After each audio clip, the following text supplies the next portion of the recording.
Taking the plug out of this tank, a bit of silicon on the bottom of it. Got a little bit of fuel in it. Look.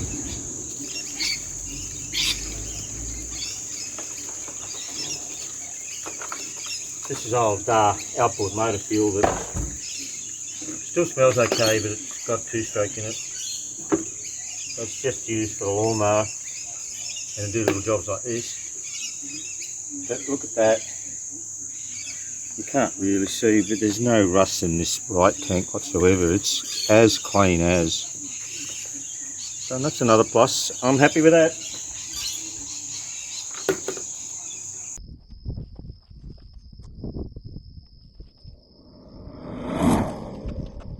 Well, good morning guys. Welcome to TJM.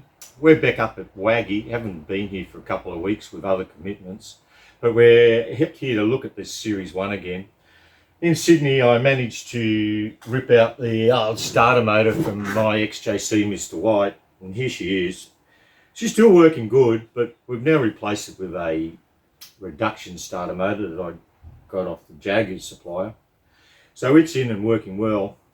It was a bloody hot day doing it. Mind you, it's raining cats and kittens outside today, and only about low 20s Celsius. So yeah, I got that starter motor in. It took a while with my XXL hands. There's only 2 bolts on that starter motor, but getting those hands down there is not an easy task. So we're going to whack this in and see how we go.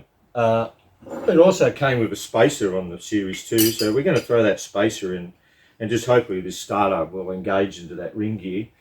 But the reduction starter motor I got from the Jag supplier, it's a JLEC one, costs $300, and that's about the money for the JLEC one. But I found a very interesting thing, and I don't know if many of you guys would know this, that a XJ6 starter motor is the same as a starter motor for a Holden Rodeo. And if you go on EasyBay, you can pick up reduction starter motors for Holden Rodeos. Make sure you get the right one though, for as cheap as $150 for a Chinese one. So if you want to cheap out to fix up your XJ6, just go for it. Anyway, we'll get stuck into this starter motor and we'll be back in a minute.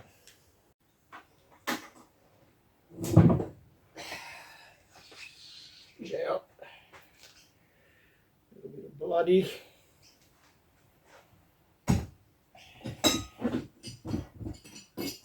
Fella's going in. Go that way.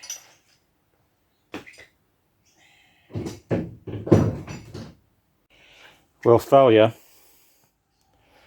Took the old starter motor out, put the new one in. This is why I'm no mechanic. This thing already had a spacer on it, on the bell housing, but it was so rusty looking I didn't even notice it was there. So we didn't put the spacer in, we left that one in, put the new starter motor in, and it still didn't engage. Okay, so what did I do? I took the spacer off and whacked the starter motor in without the spacer. On this bell housing there's a couple of dowels, you can see down there, and it's still like starter motor's spaced about 1 millimetre off the bell housing. Anyway, I've put that in and still it doesn't engage, so I've had it in and out 3 times now. The old hands are getting a little bit stuffed. So I need your help, guys. I have no idea now. I've had it without a spacer, with a spacer. It doesn't engage. I've tried 2 different starter motors. The ring gear looks like it's tight and settled in its place okay. But without getting this fixed, we're at a bit of a stalemate. So help me, please. Hi guys. Well, this car still stinks, so I've just decided to pull all the carpets and the back seats out because there's still a lot of crap in here. I'm glad I did, because look at those, that floor plan's starting to get a bit of surface rust on it, so we'll just get the carpets off and clean that up a bit. And it's already smelling a bit better since I've just given it a vacuum and got rid of that old foam in the floor there. Oh shit, what's that? Oh, something's living in that. I've got to go take that. Hang on a minute.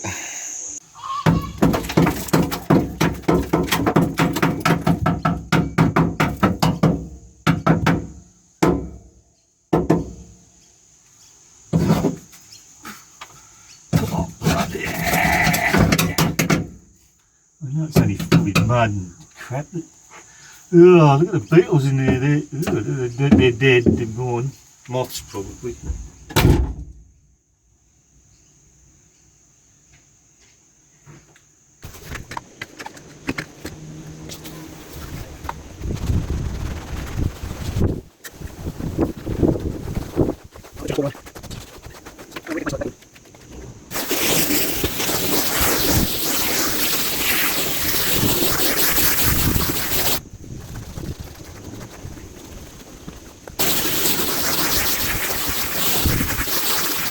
Been thinking about it all day. I washed the seats and did a few things.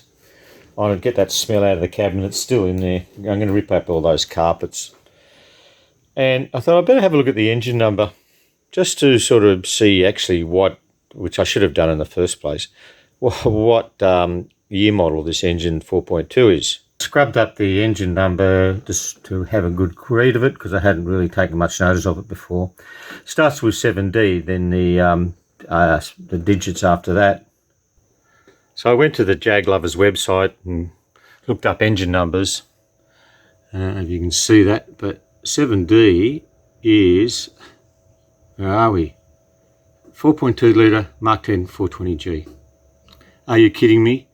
It's a 420G engine. So we've got to find out what gearbox is attached to that.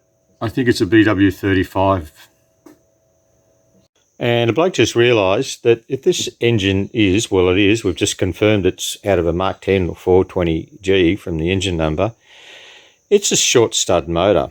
Anyone who knows their XK motors and say short studs are really preferable, especially on the racetrack for rebuilding, and they're quite sought after. So we're getting more and more bonuses, but it means I have to find a starter motor now to suit a 420G.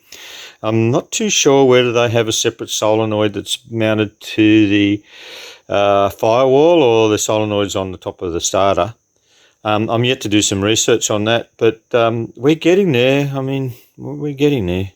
So originally being a 420 or a Mark 10 engine, this thing would have had triples on it, triple SUs. And I've got a set of triple SUs. It looked pretty smart on this thing if it was done up. I also have a fresh set of HS8s that I haven't used, but they were fully rebuilt and they're in perfect condition. So they're going to go on something one day with a manifold. Well, hi guys, we're back in the big smoke. Just driven down from the Central Coast. Feeling a bit tired. So man had a cup of tea and a piece of digestive biscuit and I'm feeling a lot better now. So we discovered a lot over the last couple of days. It was a bit of a rush, but we've learned a lot about that engine. It's a 420G engine. It's a short stud block. That's pretty special. So all we're going to do now is find a starter motor for a 420G. That's going to be fun this week. We'll work on it. And the other things I just like to say that everything's been a positive. We've got a good body there, no rust. Even the subfloor and underbody's clean as a whistle. It's been rust proofed underneath at some stage. There's a brand new exhaust system in it. I've got to find out what sort of diffs in that. Now I'm going to have to get it up on that 4-poster sooner or later and just check out the diff. But all good, so we'll end it now. And thanks very much for watching. Give you a thumbs up if you liked the video. If you didn't like it, you can still give me the thumbs up. And if you want to subscribe, just press that little handsome button down there. It makes me happy. And cheers for now. God bless.